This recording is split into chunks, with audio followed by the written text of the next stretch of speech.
નમસ્કાર. ચાલો આજે આપણે ગુજરાતના કૃષિ અને માળખાકીય ક્ષેત્રમાં 2024માં જે જબરદસ્ત પ્રગતિ થઈ છે તેના પર એક ઊંડી નજર કરીએ. આ રિપોર્ટના જે મુખ્ય તારણો છે તેને આપણે વિગતવાર સમજીશું. ચાલો શરૂઆત જ એક એવા આંકડાથી કરીએ જે ખરેખર ચોંકાવનારો છે. આ વર્ષે ટેકાના ભાવે એટલે કે એમએસપી પર પોતાની જણસો વેચવા માટે ખેડૂતોની નોંધણીમાં સીધો 2.5 ગણો વધારો થયો છે. વિચાર તો કરો, આ આંકડો પોતે જ બતાવે છે કે ખેડૂતોનો સરકારી સિસ્ટમ પર ભરોસો કેટલો વધ્યો છે અને તેમને કેટલો મોટો આર્થિક સપોર્ટ મળી રહ્યો છે. સાચું કહું ને, આ વર્ષ રાજ્યના ખેતીવાડી ક્ષેત્ર માટે એકદમ ઐતિહાસિક રહ્યું છે. ખેડૂતોને જે પ્રકારનો સપોર્ટ મળ્યો છે અને એમણે જે મહેનત કરી છે એનાથી ઉત્પાદનના નવા જ રેકોર્ડ બન્યા છે. તો ચાલો આ સિદ્ધિઓ પર એક નજર ફેરવીએ. અને હા, નોંધણીમાં જે વધારો થયો એ માત્ર કાગળ પર નથી રહ્યો.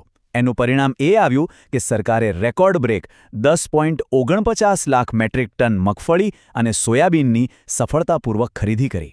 આનાથી રાજ્યના હજારો ખેડૂત પરિવારોને સીધો આર્થિક ફાયદો મળ્યો છે. એમની મહેનતનું સાચું વળતર મળ્યું છે. પણ સવાલ એ છે કે આટલી મોટી પ્રગતિ પાછળનું મુખ્ય કારણ શું છે? તો જવાબ એક જ શબ્દમાં છે: ટેકનોલોજી.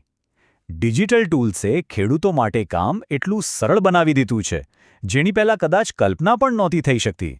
યાદ કરો એ જૂના દિવસો. 7, 12 અને 8 જેવા જમીનના દસ્તાવેજો મેળવવા માટે ખેડૂતોને સરકારી ઓફિસોના ધક્કા ખાવા પડતા હતા. કેટલો સમય બગડતો, કેટલા પૈસા ખર્ચાતા. પણ હવે આખી ગેમ જ બદલાઈ ગઈ છે. હવે કોઈ પણ ખેડૂત ગમે ત્યાંથી ગમે ત્યારે ઓનલાઈન આ દસ્તાવેજો ડાઉનલોડ કરી શકે છે. તો આ ડિજિટલ સુધારાથી સીધો ફાયદો શું થયો? જુઓ, દસ્તાવેજો 24/7 ઓનલાઈન મળે છે. એમાં રહેલો QR કોડ એની સચ્ચાઈની ગેરંટી આપે છે. અને સૌથી મોટી વાત, આ દસ્તાવેજ બેંક લોનથી લઈને સરકારી યોજનાઓ સુધી બધે જ કાયદેસર રીતે માન્ય છે. આનાથી ખેડૂતોનું જીવન કેટલું સરળ અને સુરક્ષિત બન્યું છે. આ માત્ર કોઈ ટેકનિકલ ફેરફાર નથી. એનાથી પણ વિશેષ આનો એક માનવીય પ્રભાવ છે. જ્યારે કોઈપણ પ્રોસેસ ઝડપી અને પારદર્શક બને ને ત્યારે લોકોનો સિસ્ટમમાં વિશ્વાસ વધે છે. અને બસ આ સુધારાને કારણે ખેડૂતોમાં આજે એક સંતોષની લાગણી જોવા મળી રહી છે. ઓકે, હવે વાત કરીએ એક બીજા જબરદસ્ત ટેકનોલોજીકલ ટૂલની: ગતિશક્તિ પોર્ટલ. ખાસ કરીને બુલેટ ટ્રેન અને એક્સપ્રેસ વે જેવા મોટા પ્રોજેક્ટ્સ માટે જ્યારે જમીન સંપાદન કરવાની વાત આવે ત્યારે આ પોર્ટલે ખરેખર ક્રાંતિ લાવી દીધી છે. આ પોર્ટલ એ સુનિશ્ચિત કરે છે કે ખેડૂતોને એમની જમીનનું યોગ્ય અને એકદમ ઝડપી વળતર મળી જાય. ડોક્યુમેન્ટ્સનું વેરિફિકેશન ઓનલાઈન થાય છે અને વળતરની રકમ સીધી એમના બેંક ખાતામાં જમા. આનાથી માત્ર વિકાસના પ્રોજેક્ટ્સને જ ગતિ નથી મળી, પણ સાચું કહું તો ખેડૂતો અને સરકાર વચ્ચે એક વિશ્વાસનો સંબંધ પણ બંધાયો છે. ચાલો, ખેતરમાં સારો પાક તો થઈ ગયો, પણ એનું પૂરું વળતર ક્યાં મળે? જવાબ છે બજારમાં. તો હવે આપણે ખેતરથી સીધા બજાર તરફ જઈએ અને જોઈએ કે ત્યાં માર્કેટયાર્ડમાં શું માહોલ છે અને ખેડૂતોને કેવા ભાવ મળી રહ્યા છે. જસ્ટ આ આંકડો જુઓ. ઊંઝાના માર્કેટમાં જીરુનો ભાવ પ્રતિ મણ 4,272 રૂપિયા બોલાયો. આ કોઈ નાનો સૂનો આંકડો નથી. આ એ વાતનો સંકેત છે કે આંતરરાષ્ટ્રીય બજારમાં ભારતીય મસાલાની માંગ કેટલી વધી રહી છે. અને એનો સીધો લાભ કોને મળી રહ્યો છે? આપણા ખેડૂતોને. અને વાત ખાલી જીરાની નથી. વરિયાળી અને ઈસબગુલ જેવી બીજી જણસોની પણ જબરજસ્ત આવક થઈ રહી છે. ખેડૂતોને એમના પાકનું ખૂબ સારું વળતર મળી રહ્યું છે. વિચારો, એશિયાના સૌથી મોટા માર્કેટિંગ યાર્ડમાં આ પ્રકારની તેજી હોય તો એ આખા કૃષિ અર્થતંત્ર માટે કેટલો પોઝિટિવ સંકેત કહેવાય. અને હા, આ તેજી કંઈ ખાલી ઊંઝા પૂરતી સીમિત નથી.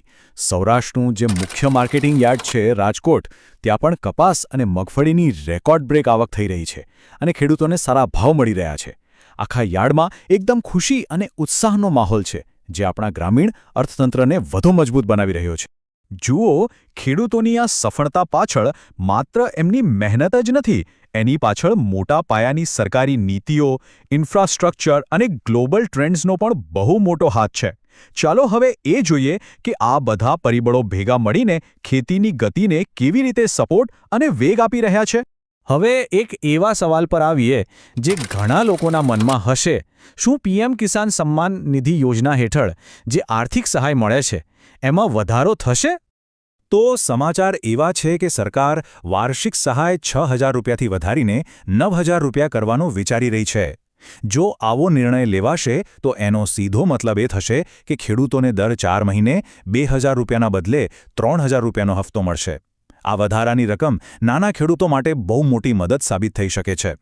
હવે વાત કરીએ રાજ્યના એક ખૂબ મોટા ઇન્ફ્રાસ્ટ્રક્ચર પ્રોજેક્ટની.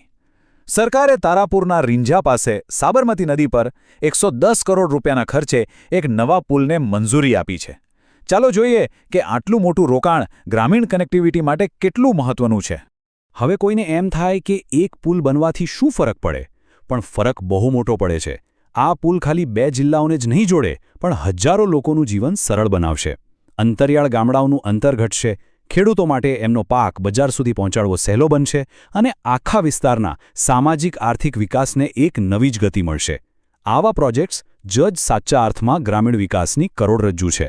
સ્થાનિક બજારોની તો આપણે વાત કરી, પણ હવે ભારતીય ખેત ઉત્પાદનો ગ્લોબલ સ્ટેજ પર પણ પોતાની છાપ છોડી રહ્યા છે. અને એમાં ખાસ કરીને વાત કરીએ ચોખાની, જે આજકાલ અમેરિકન બજારોમાં પણ ધૂમ મચાવી રહ્યા છે. તો અમેરિકામાં ચોખાની ડિમાન્ડ વધે, એનાથી આપણા ખેડૂતને શું ફાયદો? ચાલો સમજીએ. એક તો સ્થાનિક ખેડૂતને ઊંચા ભાવ મળે છે. બીજું, વેપારીઓને મોટા એક્સપોર્ટ ઓર્ડર મળે છે. ત્રીજું, દેશમાં વિદેશી હુંડિયામણ આવે છે. અને સૌથી અગત્યનું, મેડ ઇન ઇન્ડિયા બ્રાન્ડ વૈશ્વિક સ્તરે વધુ મજબૂત બને છે. તો આ બધી જ બાબતોને સાથે જોડીને જોઈએ, ટેકનોલોજી, સારા બજાર ભાવ, સરકારી સપોર્ટ અને ગ્લોબલ ડિમાન્ડ, આ બધું મળીને અંતે એક જ સવાલ ઊભો કરે છે કે આ વિકાસ યાત્રા ગુજરાતના ગ્રામીણ અર્થતંત્રને કઈ દિશામાં અને ક્યાં સુધી લઈ જશે? એક વાત તો ચોક્કસ છે, આ બધા પરિબળો મળીને ભવિષ્ય માટે એક ખૂબ જ આશાસ્પદ ચિત્ર રજૂ કરી રહ્યા છે.